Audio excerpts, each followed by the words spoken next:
আজকে hand পেইন্টের basic একটা rules করব স্কেচ। এই ধরনের ব্রাশে কালার নিয়ে সেটা ট্যাপ ট্যাপ করে হালকা করে নেব যাতে ব্রাশে বেশি কালার না থাকে।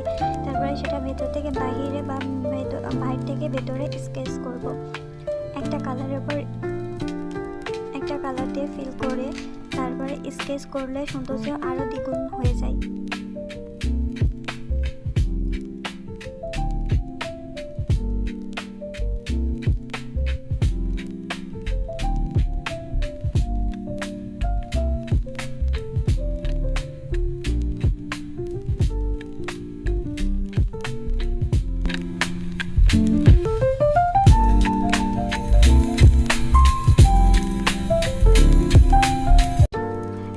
আজকে হ্যান্ড পেইন্টের বেসিক একটা রুলস করব স্কেচ।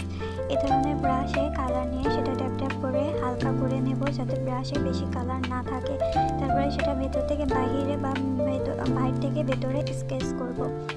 একটা কালারের উপর একটা কালার দিয়ে ফিল করে তারপরে স্কেচ করলে সৌন্দর্য আরও দ্বিগুণ হয়ে যায়।